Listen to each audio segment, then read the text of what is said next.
Hey guys, it's Celeste here. So I figured it's about time I make a video since the month's like halfway through, and I feel like I should put my part into it too.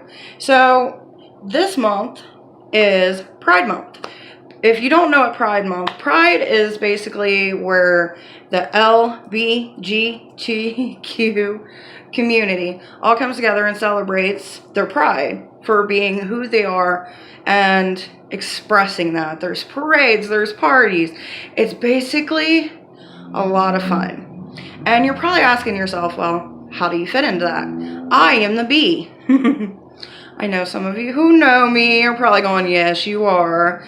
But no, seriously, I'm bisexual. That's how I identify. That's how I've identified pretty much a lot of my life. I find both women and men very attractive. It's not saying that all men and all women I find attractive, but that's my personal preference.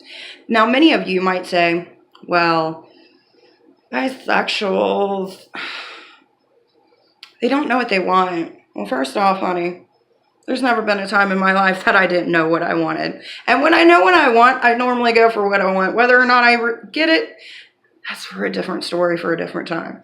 But basically, I feel like I should share my coming out story. Now, my coming out story wasn't me deciding to come out and being like, hey, mom, hey, dad, guess what? I'm a bisexual. No. Here's how the story began. So most of my friends during high school, they knew that I was bisexual. That's how I identified. I felt more safer telling my peers than my mother from... Don't judge me on this. Stay with me. I'm thinking of the name. Fuck my life. Okay, anyway, so my mom was very religious. At that point, she was one of those people that, you know, she has the belief, but she wasn't like full-blown holy roller yet, but she still had her morals or what she deemed to be morally acceptable intact. So there's that. Anyway, moving on. So I never really told her. As far as my dad never got to actually know either because my dad passed away when I was 15. So we never really got to have that one-on-one conversation. So that was one hurdle I had to jump over. Probably wasn't the greatest metaphor, but moving on. So how did my mom find out? When did she find out? When I told my mom, which technically I'm not the one that told her. It was actually a family member of mine who decided to tell her. And here's what happened. So I'm with my husband at the time. And I decide that, you know, I want a girlfriend. I am bi, so therefore I like men and women. And of course, you know, him being respectful, he was like, I'm fine with that, as long as it doesn't mess with us. That's always my golden rule, right? So we get with this girl, things are going great. And of course, like any regular couple out there, I want to post pictures of the person that I'm falling for. So I do.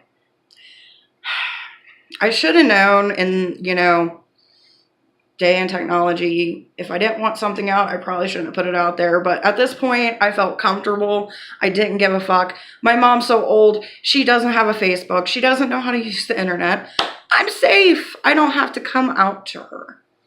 Was I wrong? Because my family, particularly a sister-in-law, decided it was okay for her to say something to my mother. Ooh, it was bad. And this is why I mean it was bad. My mother would not talk to me.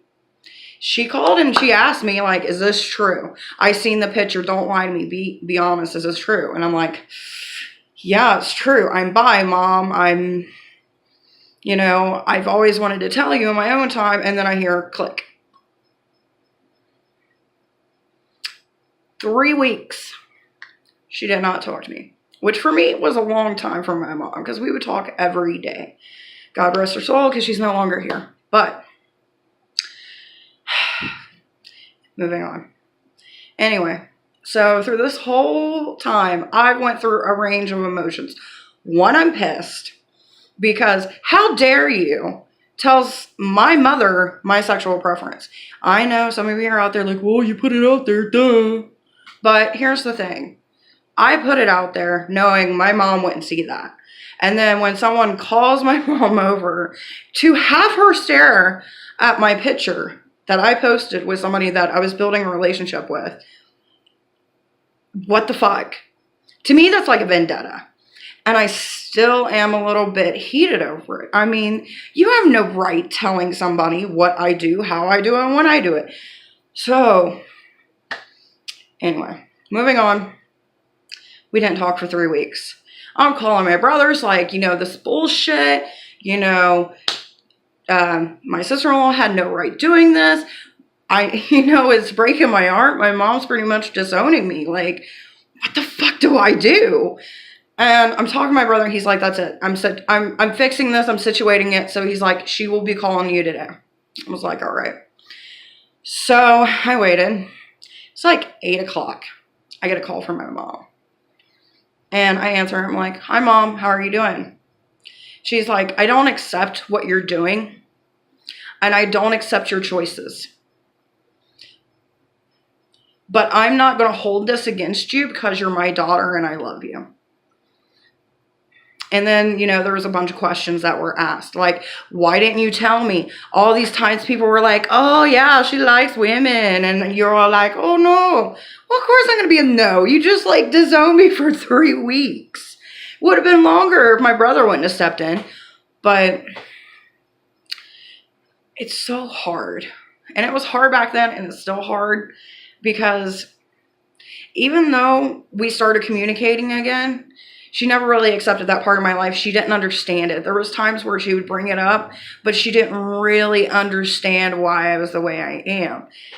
And me personally, I couldn't be like, well, I don't know. One day I was looking at a vagina and I was like, that's it. I'm going to try it. I like it. But I like dick too. So yeah, monetization is out the window on this one. But she didn't get that. It was hard for her to understand. But we moved past it. So basically, that's my coming out story. Because when it came to my friends who knew me, people I went to school with, they were all cool. They knew how I was. They didn't judge me. They were open-minded and happy for me, no matter who I loved. Which goes to show, every generation has this issue. Some of them last longer than they should. Where they either don't like interracial or they don't like bisexual or lesbian or gay or transsexual. They don't understand it, and it's rooted in fear. So if you're going through this right now, don't wait like I did and wait till the last freaking minute, but make sure you have a good support team. That's what I would suggest. Make sure you have a really good support team, because when you have a good support system, it'll help you get through those hurdles. It's not going to be easy when you come out. It's never easy. And if it is for you lucky some out there, that's great. It's nice. I didn't get that. I've always been the weird duckling. I was always not thin enough, not artistic enough, not academic enough. And then you throw that in there, and then it's just a whole thing. So basically what the video that I'm making about when I was coming out, I just hope that it touches somebody's life. And that they're able to be like, you know what? I don't want to wait that long. And know this. Even if they don't accept you right now, eventually things will work out. It's really hard for somebody that gets blown back by it because they don't know how to react to it. It'd be like, hey, I got an extra limb I didn't know about. You'd be like, that's weird. It takes some getting used to. That's how I've always seen it. Not saying that you're a freak, even though I love my freaks. Hi. But embrace who you are. Don't hide it. And in this day and age, you don't have to hide it as much as people of my generation and before have to. So hopefully this video helps you. You're not alone. And if you ever need somebody to talk to, feel free to always comment, like, subscribe, because in the end, I'm here for you.